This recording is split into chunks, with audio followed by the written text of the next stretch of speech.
ನಮಸ್ಕಾರ ಸ್ನೇಹಿತರೆ. ಒಂದು ಮಾಹಿತಿಯನ್ನು ಕೊಡೋಕ್ಕೆ ಇಚ್ಛೆಪಡ್ತೀನಿ. ಯಾಕಂದರೆ ಸರ್ಕಾರದಲ್ಲಿ ಅಥವಾ ಆಡಳಿತ ವರ್ಗದಲ್ಲಾಗಲಿ ಯಾವ ರೀತಿ ಮಾತುಕತೆ ನಡೀತಿವೆ ಅನ್ನೋದಕ್ಕೆ ಈಗೇನು 6ನೇ ತಾರೀಕು ಒಂದು ವೇತನಕ್ಕೆ ಸಂಬಂಧಪಟ್ಟಂತೆ ಮಾತುಕತೆ ಆಗುತ್ತೆ. ಆ ಮಾತುಕತೆಗೆ ಮುಂಚಿತವಾಗಿ 19 ಕ್ಷಮೆ ಇರಲಿ 5/8/25ರಲ್ಲಿ ಏನು ಚಾರ್ಜ್ ಶೀಟ್ ಇಶ್ಯೂ ಆಗಿತ್ತು ಮುಷ್ಕರಕ್ಕೆ ಅಂತ ಹೋದಾಗ 23ರಲ್ಲಿ ಅದನ್ನು ಪಡ್ಕೊಂಡವ್ರಿಗೆ ಕೆಲವು ಅಂತರ್ನಿಗಮ ವರ್ಗಾವಣೆಗೆ ತೊಡಕಾಗ್ತಿದೆ ಅಂತ ಏನು ವಿಚಾರ ಇಟ್ಕೊಬಂದಾಗ ಅದ್ರ ಜೊತೆ ನಮ್ಮ ಜಂಟಿ ಸಮಿತಿಯವರು ಮಾತಾಡಿದಾಗ, ಅಂದರೆ ನಮ್ಮ AT ಸಂಘಟನೆ ಪ್ರಮುಖರು ಮಾತಾಡಿದಾಗ MD ಸಾಹೇಬರು ಅದಕ್ಕೆ ಸ್ಪಂದಿಸಿದ್ದಾರೆ. ಅದನ್ನು ಬೇಷರತ್ತಾಗಿ ನಾವು ವಾಪಸ್ ತಗೊಳ್ತೇವೆ, ಮತ್ತು ಒಂದು ಆದೇಶ ಮಾಡ್ತೀವಿ. ಏನು 23ರ ಚಾರ್ಜ್ ಶೀಟ್ ಇತ್ತು, ಅವ್ರಿಗೆ ಅಂತರ್ನಿಗಮ ವರ್ಗಾವಣೆಗೆ ತೊಡಕಾಗ್ತಿತ್ತು, ಅದನ್ನು ನಿವಾರಿಸಿ ಅವ್ರಿಗೆ ಮತ್ತೊಂದು ಅವಕಾಶವನ್ನು ಕೊಡ್ತೇವೆ ಅಂತ ಒಂದು ಮಾಹಿತಿಯನ್ನು ಕೊಟ್ಟಿದ್ದಾರೆ. ಆ ಮಾಹಿತಿನ ನಿಮಗೆ ರವಾನಿಸ್ತಾ ಇದ್ದೀವಿ. ವಿಚಲಿತರಾಗಬೇಡಿ. ಆದ್ದರಿಂದ ಇದನ್ನು ಪಡ್ಕೊಳ್ಳಿ. ಯಾರಾದರೂ ನಿಮ್ಮ ಸ್ನೇಹಿತರುಗಳಿದ್ದರೆ ಅವ್ರಿಗೆ ಇದ್ರ ಬಗ್ಗೆ ಭರವಸೆಯ ಮಾತುಗಳನ್ನ ಖಂಡಿತ ಕೊಡಿ ಸರ್. ಜೊತೆಗೇನು 26 ತಿಂಗಳು ಅರಿಯರ್ಸ್ ಇತ್ತು, ಸರ್ಕಾರ ಏನಾದರೂ ದುಡ್ಡು ಬಿಡುಗಡೆ ಆದರೆ ಅದು ನಿಮಗೆ ನೆಕ್ಸ್ಟು ಇದರಲ್ಲಿ ಅಮೌಂಟು ನಿಮ್ಮ ಖಾತೆಗೆ ಬಂದು ಬೀಳುತ್ತೆ. ಇದು ಒಂದು 2 ಮಾಹಿತಿ ನಿಮಗೆ ಸ್ಪಷ್ಟವಾಗಿ ಕೊಡ್ತಾ ಇದ್ದೀನಿ. ಅನಾವಶ್ಯಕವಾಗಿ ಗೊಂದಲಕ್ಕೆ ಹೋಗಬೇಡಿ. ಇರೋ ಒಂದು ಮಾಹಿತಿನ ನಿಮಗೆ ಹಂಚ್ಕೊಳ್ಳೋಕ್ಕೆ ನಾನು ಹೆಚ್ಚು ಉತ್ಸಾಹಕರಾಗಿರ್ತೀವಿ. ಆದರೆ ಬೇಕಾ ಬಿಡುವ ಕೆಲವು ಪ್ರಶ್ನೆಗಳು ಭಾಳ ಬೇಸರ ಮೂಡುವಂಥ ಇದ್ದರೂ ನಾನು ಬೇಸರ ಮಾಡ್ಕೊಳ್ದೇನೆ ನನ್ನ ಸ್ನೇಹಿತರುಗಳಿಗೆ ಮಾಹಿತಿಯನ್ನು ನೀಡಬೇಕು. ಅವರು ಇದರಿಂದ ಒಂದು ಏನಾದರೂ ಅವ್ರ ಕಷ್ಟ ಸುಖಕ್ಕೆ ಹಣ ಸಂದೇ ಆಗಲಿ ಅಂತ ಒಂದು ಮಾಹಿತಿ ಕೊಡ್ತಾಯಿದ್ದೀನಿ. ಜೊತೆಗೆ ಸ್ನೇಹಿತರೆ, ಈಗೇನು PF ಒಂದು ಹೊಸ ಬದಲಾವಣೆಗೆ ಒಳಪಟ್ಟಿದೆ. ಒಂದು ಸಾರಿ ನಿಮಗೆ ಮನೆ ಕಟ್ಟೋದಕ್ಕಾಗಲಿ ಅಥವಾ PF ಅಮೌಂಟನ್ನು ನೀವು ಸೈಟ್ ಖರೀದಿಗಾಗಲಿ ತಗೊಂಡ್ರೆ ಮೊದಲು 2 ಸರಿ ಸೈಟ್ ಖರೀದಿಗೆ 2 ಸರಿ ಕೊಡ್ತಿರೋ, ಮನೆ ನಿರ್ಮಾಣಕ್ಕೆ 1 ಸರಿ ಕೊಡ್ತಿರೋ, ಮನೆ ರಿಪೇರಿಗೆ 1 ಸರಿ 4 ಸರಿ ತಗೋಬೋದಿತ್ತು. ಅದಕ್ಕೆ ದಾಖಲಾತಿಗಳನ್ನ ಕೊಡಲೇಬೇಕಾಗಿತ್ತು.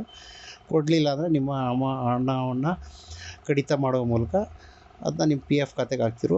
ಈಗ ಬದಲಾವಣೆ ಮಾಡಿರೋದು ಇದರಲ್ಲಿ ನೀವು 1 ಸಾರಿ ಮನೆ ನಿರ್ಮಾಣಕ್ಕೆ ತಗೋಬೋದು, ಮತ್ತು 1 ಸಾರಿ ಸೈಟ್ ನಿರ್ಮಾಣಕ್ಕೆ, ಸೈಟ್ ಖರೀದಿಗೆ ಮಾಡಲು PF ಅಮೌಂಟನ್ನ ಪಡ್ಕೋಬೋದು. ಈಗ ಯಾವುದೇ ರೀತಿ ದಾಖಲಾತಿಗಳು ಕೊಡುವಾಗಿಲ್ಲ.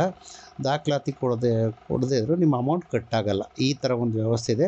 ದಯಮಾಡಿ ಅನವಶ್ಯಕವಾಗಿ PF ಅಮೌಂಟನ್ನು ಎತ್ಕೊಂಡು ಇದಕ್ಕೆ ಯೂಸ್ ಮಾಡಿಕೊಂಡು ಕೊನೆಗಾಲದಲ್ಲಿ ನೀವು ಪರಿತಪಿಸೋದು ಬೇಡಿ. ಯಾಕಂದರೆ PF ಅಮೌಂಟ್ಗೆ ಒಂದು 8%, 7% 8.25% ಪ್ರತಿ ವರ್ಷ ಬಡ್ಡಿ ಬರ್ತದೆ. ಬಡ್ಡಿ ಅದು ಬೆಳೀತಾನೆ ಇರ್ತದೆ. ಯೂಸ್ ಮಾಡ್ಕೊಳ್ಳಿ. ಒಂದು ಕಷ್ಟ ಕಾಲಕ್ಕೆ ಏನಾರು ಇದ್ದರೆ ಅಥವಾ ಸೈಟ್ ಖರೀದಿ ಮಾಡಿದ್ರೆ ಅಥವಾ ಮನೆ ನಿರ್ಮಾಣಕ್ಕೆ ಏನಾರು ಇದ್ದರೆ ದಯವಿಟ್ಟು ಎತ್ಕೊಳ್ಳಿ, ತೊಂದರೆ ಏನಿಲ್ಲ. ಆದರೆ ಎತ್ಕೊಂಡು ನಿಮಗೆ ಸ್ವಲ್ಪ ಉಳಿತದೆ ಅಂದಾಗ VPFನ್ನು ಮಾಡಿಸೋದನ್ನು ಕಲ್ತ್ಕೊಳ್ಳಿ ದಯಮಾಡಿ. ಪ್ರತಿಯೊಬ್ಬರು VPFನ್ನು ಒಂದು 2-3 ಸಾವಿರ 4 ಸಾವಿರ 5 ಸಾವಿರ ಗಂಟ VPF ಮಾಡಿಸಿ. ಅದು ನಿಮಗೆ ಕಷ್ಟ ಕಾಲದಲ್ಲಿ ಕೈ ಹಿಡಿಯುತ್ತೆ ಅಂತ ಹೇಳೋಕ್ಕೆ ಇಚ್ಛೆಪಡ್ತೀನಿ. ವೇತನಕ್ಕೆ ಸಂಬಂಧಪಟ್ಟ ಹಾಗೆ ಮುಂದಿನ ದಿನಗಳಲ್ಲಿ ಮಾಹಿತಿ ಅಂತ ಕೊಡ್ತೀನಿ. ವೇತನ ಪರಿಷ್ಕರಣೆ ಖಂಡಿತ ಆಗುತ್ತೆ.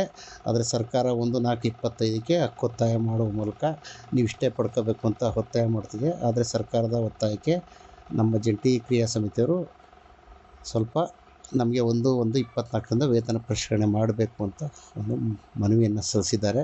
ಜೊತೆಗೇನು 26 ತಿಂಗಳು ಸರ್ಕಾರ ಕೊಡ್ತಿದೆ ಅರಿಯರ್ಸ್ ಬಗ್ಗೆ, ಅದಾದ ನಂತರ ಮಿಕ್ಕ ಅಮೌಂಟ್ 12 ತಿಂಗಳನ್ನ ಸಂಸ್ಥೆಗಳು ವಹಿಸ್ಕೊಂಡು ಅದನ್ನು 1-2 ಕಂತಲ್ಲಿ ಕೊಡಿ ಅಂತೇಳಿ ಸಂಸ್ಥೆಯ ಒಂದು ಆಡಳಿತ ವರ್ಗಕ್ಕೆ ಮನವಿಯನ್ನು ಮಾಡ್ಕೊಂಡಿದ್ವಿ, ಮಾತುಕತೆ ಹೇಳಿದ್ವಿ.